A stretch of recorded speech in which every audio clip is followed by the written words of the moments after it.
ain't playing with nobody. You step in that ring with him, be prepared. Oh my God! All day. There you go. That's it. That's it. There you go.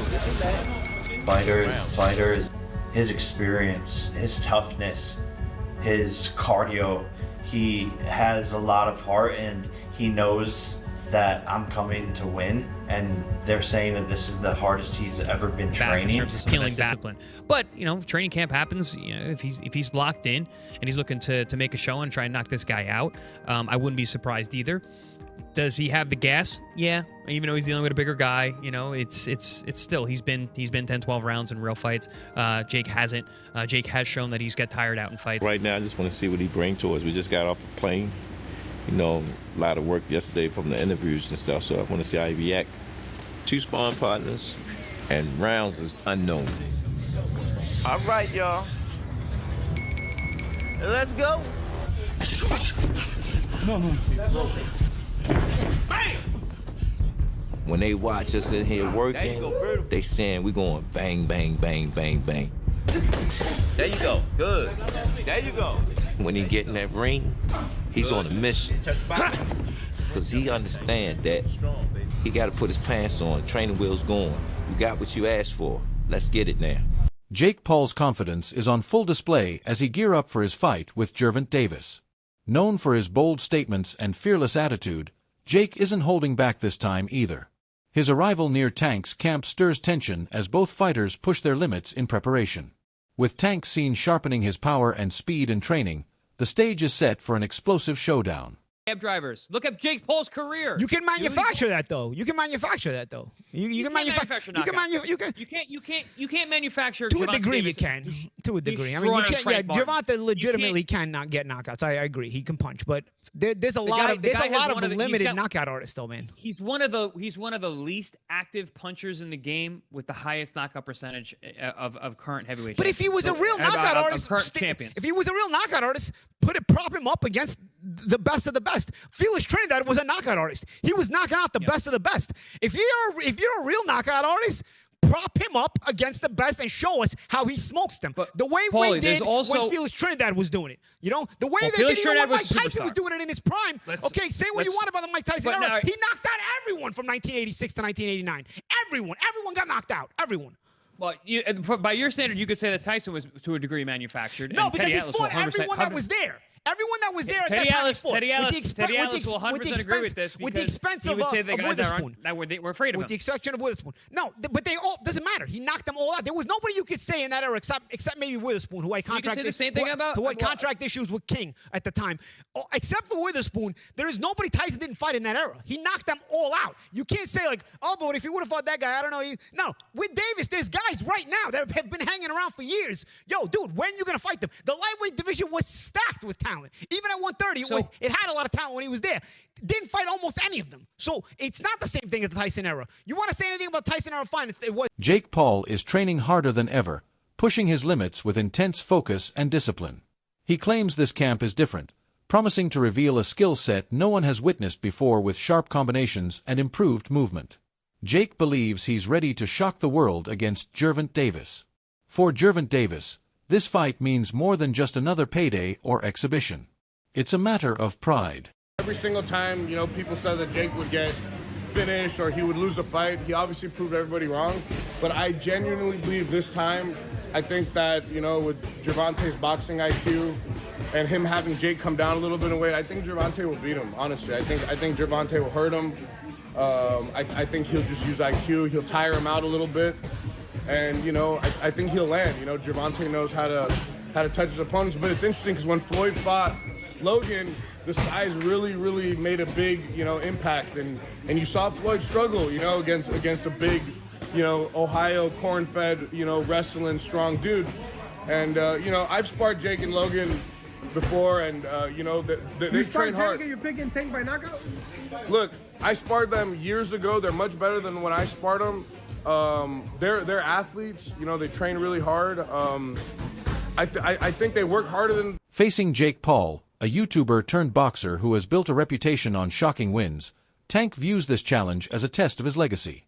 The undefeated world champion has dedicated himself to an exhausting training camp, pushing beyond his limits to ensure no room for error. You know, you got to know what somebody's going through, man, or have gone through, and where they've ended up. Now, you have to understand that. You got to understand their DNA, you know. And we as fans, we fail to realize that. We as commentators and fanboys and all that, like, we all don't do that. We don't do our research. You know, you got to know about somebody's history. So, like, if you understand where Tank came from, if you understand his background, then you understand how he thinks and why he feels the way he feels. You know, you do. So, I mean, for instance, like, his parents, right? His parents were drug addicts, in and out of the system, in and out of jail. You know, he lived with his grandmother. You know, like, you got to understand when he started boxing, why he started boxing. Understand that, you know, that what the influence that Calvin has had on his life, and how if their relationship isn't great, how that affects him. And this is not making any excuses, people. This isn't. I'm not making no excuses. I'm just giving you what I think, and I'm giving you the facts surrounding all of this. You know, I remember back in 2012, you know, I'm living right. I'm living civil. I'm taking care of my business. I feel like I'm doing everything right. You know, I'm living right. I'm saying all the right things. His intensity shows that this fight is personal. Boxing analyst Paulie Malignaggi stated that while Jake's fights are not staged, they often favor him strategically. According to Malignaggi, Paul's team carefully controls matchups to maximize advantage, but this time he faces a man who thrives under real pressure and pure competition. Tank knows that one mistake could become viral history, and that alone fuels his hunger to prove he remains one of the most dangerous fighters alive. It was fire. And when his fight first got announced, I told y'all, the promo, when they start promoting it, it is going to be fire. The promo will be better than the fight, right? Because obviously, I don't like the fight. I'm not a fan of the fight. I cannot stand the decision for Tank to go in this direction, although I understand it, right? I understand it because I understand the business behind it. So I get all of that.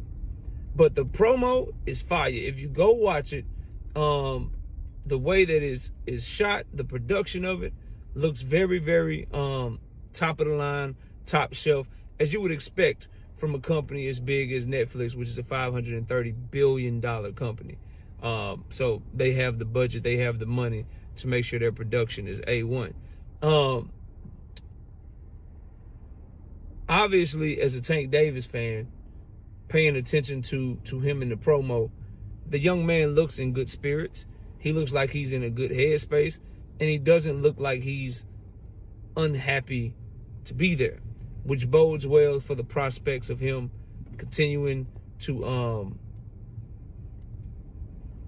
his boxing career, I guess, not retiring. And I think that as he gets closer to the fight, as the fight happens, he'll be in this happy place. And I expect for Tank fans, for boxing fans, to get really good news after Tank Davis and Jake Paul share the ring and they do the post-fight press conference. I think that a lot of people will probably be happy with the outcome of what Tank Davis has to say after that fight. But the promo is fire. It's just a trailer. It's up on the Netflix YouTube channel. Go check it out if you haven't already. Really enjoyed watching that promo. Watched it a couple of times. And as I said, I'm paying attention to the press conferences. I'm paying attention to the